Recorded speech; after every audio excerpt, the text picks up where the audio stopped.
سید سلیم گیلانی مرحوم نے کہا تھا کہ نہ خرد کی روشنی تھی نہ جنوں کی آگہی تھی، نہ خرد. یہ نعت کا اسلوب دیکھیے، آج کل تو وہ ہمارا نعتیہ کلچر بھی پتہ نہیں کہاں لڑک کے کہاں چلا گیا ہے.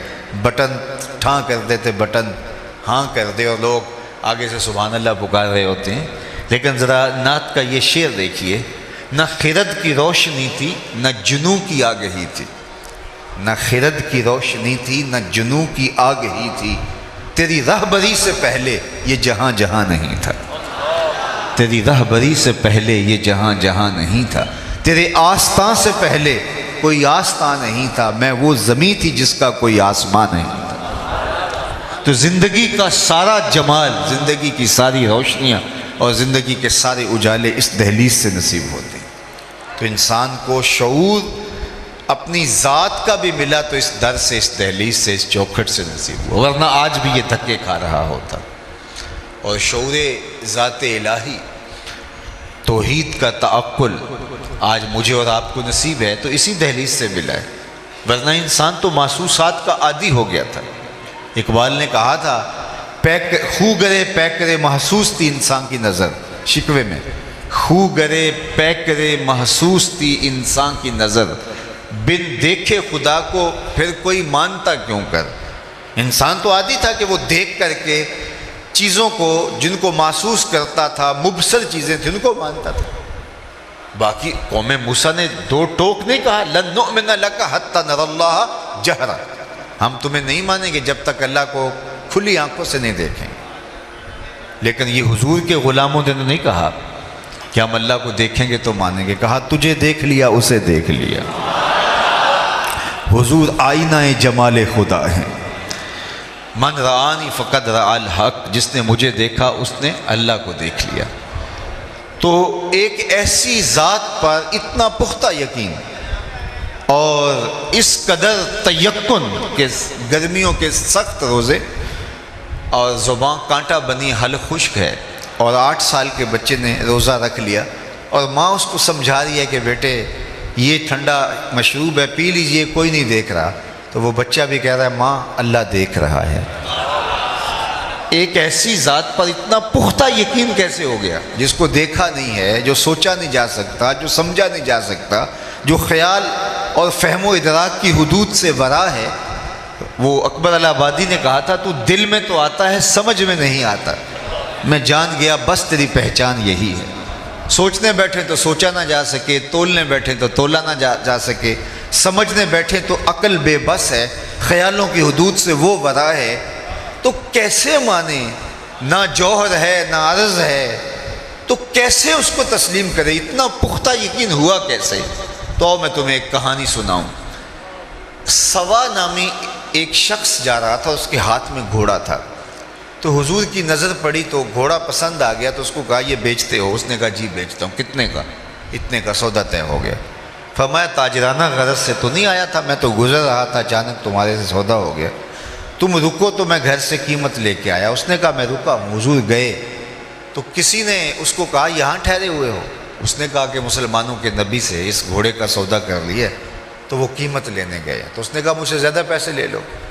کہا میں ان سے سودا کر چکا ہوں. کہا کوئی گواہ تھا؟ کہا نہیں. کہا مکر جانا. اتنے میں حضور قیمت لے کے تشریف فرما ہوئے تو سوا نے کہا کہ میں نے تو آپ کو گھوڑا بیچا ہی نہیں. حضور کہیں ابھی ابھی میرا تیرا سودا طے ہوا ہے. وہ کہے کوئی بات ہی نہیں ہوئی. لوگ جمع ہو گئے، ہجوم بن گیا. جب لوگوں کا پریشر بنا تو سوا نے سمجھا کہ صادق بھی یہ ہیں، امین بھی یہی ہیں، تو لوگ تو ان کو ہی سچا مانیں گے، مجھے تو لوگ غلط کہیں گے، میری شہرت بھی کوئی اتنی اچھی نہیں ہے. میرا خیال تھا کہ وہ آئیں گے، قیمت دینا چاہیں گے، میں مکر جاؤں گا، بات ختم ہو جائے گی. تو لوگ جمع ہو گئے. اس نے کہا اچھا جی آپ بتائیے جب 2 آدمیوں کے مابین یوں نزاع بن جائے تو آپ کی شریعت میں تصفیہ کی صورت کیا ہے؟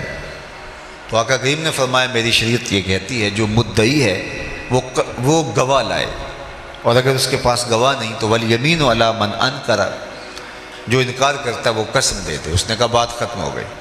آپ کا دعویٰ ہے نا میں نے گھوڑا خریدا ہے، تو آپ گواہ لے آئیں، اور اگر آپ کے پاس گواہ نہیں ہے تو پھر آپ کی شریعت کے مطابق میری قسم بنتی ہے تو میں قسم دے دیتا ہوں کہ میں نے بیچا نہیں. اب اتفاق یہ تھا کہ جب گھوڑے کا سودا ہوا تو اس وقت کوئی موقع پہ گواہ نہیں تھا، وہ مکر گیا تھا، اس کے لیے قسم دینا بھی کیا مشکل تھا۔ اس نے کہا جی ٹھیک ہے، آپ کی شریعت کے مطابق ہی فیصلہ طے ہوا، اگر آپ نے گھوڑا خریدا تو گواہ لائیے، نہیں تو مجھ سے قسم لے لیجئے۔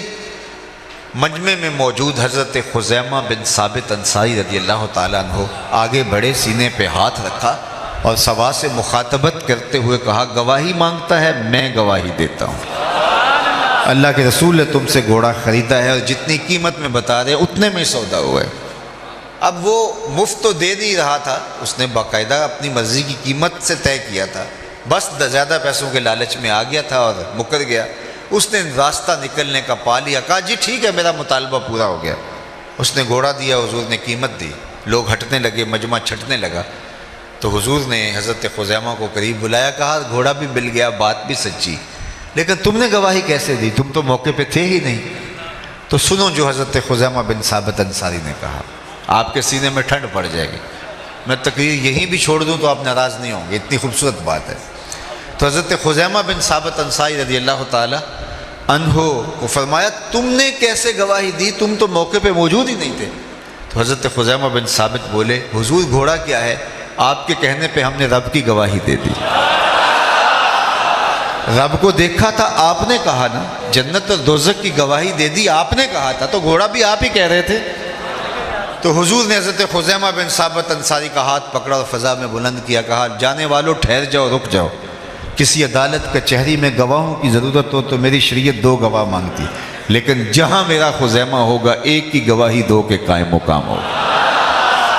میرے امام بولے فیض پہنچا اے رضا احمد پاک کا، فیض پہنچا اے رضا احمد پاک کا، ورنہ ہم کیا جانتے خدا کون ہے، جو عقل و خرد کی حدود سے ورا ہے، تو اس پر یقین کیسے نصیب ہوا؟ یقین مصطفیٰ جان رحمت کی چوکھٹ سے نصیب ہوا۔ تو ساری زندگی ہم اس کا شکر ادا کرتے رہیں تو حق شکر ادا نہ ہو پائے کہ آقا کریم علیہ السلام کی وجہ سے ہمیں شعور ذات بھی ملا اور شعور ذات الہی بھی نصیب ہوا، ہمیں توحید کا تعقل اور نور اور ایمان اور تیقن اور یقین بھی نصیب ہوا، اور ہمیں اپنے من سے بھی آشنائی ملی۔ اور اگر یہ دولت نہ ملتی تو آج بھی ہماری پیشانی کسی بت کے آگے رسوا ہو رہی ہوتی، ہم کسی پتھر کو اپنا معبود مان رہے ہوتے۔ ایک شخص اسلام لانے کے بعد جاہلیت کی کہانی چھیڑ کے بیٹھ جاتا ہے اور کہا کہ جب میں اسلام نہیں لایا تھا تو اس دور کی 2 باتیں ہیں، ایک یاد آتی ہے تو ہنسی نہیں رکتی، ایک بات یاد آتی ہے تو آنسو نہیں تھمتے۔ کہا وہ 2 باتیں کون سی ہے؟ کہا وہ بات جو یاد آئے تو ہنسی نہیں رکتی وہ یہ ہے کہ میں نے ایک سفر پہ جانا تھا، سامان باندھا تو اس میں سفری معبود بھی رکھ لیا، لیکن سامان کافی بوجھل ہو گیا، تو میں نے کہا میں تو اپنے معبود کے بوجھ تلے دب کے مر جاؤں گا، تو میں نے وہ پتھر کا خدا نکال کر کے ایک طرف رکھ دیا اور ایک آٹا گوندھ کر کے چھوٹا سا معبود تیار کر لیا، اس کو دھوپ میں رکھ کے خشک بھی کر لیا اور اپنے سامان میں رکھ لیا، راستے میں پوجا پاٹ بھی چلتی رہی۔ توشائے سفر اندازہ سفر کے مطابق تھا، لیکن سفر کو 1-2 دن اوپر چلا گیا تو توشہ ختم ہو گیا۔ جب توشہ ختم ہو گیا تو پہلے تو میں نے گوارا کیا، لیکن جب انتڑیوں میں بل پڑنے لگے تو مجبور ہو کر کے میں نے سامان سے وہ آٹے کے بنے ہوئے معبود کو نکالا اور پتھر پہ رکھ کے کوٹا، پھر اس میں پانی ڈالا، پھر اس کو گوندا، پھر اس کی روٹی پکائی اور کھاتے ہوئے کہا میرے خدا اب کام نہیں آئے گا تو کب آئے گا، اب تو بھوک سے میری جان بھی نکل رہی ہے۔ آج اس معبود باطل کی بے بسی یاد آتی ہے تو میری ہنسی نہیں رکتی۔ کیسا معبود تھا کہ جو اپنے پجاری سے اپنا تشخص بھی نہ بچا سکتا تھا۔ اور ایک وہ بات جو مجھے یاد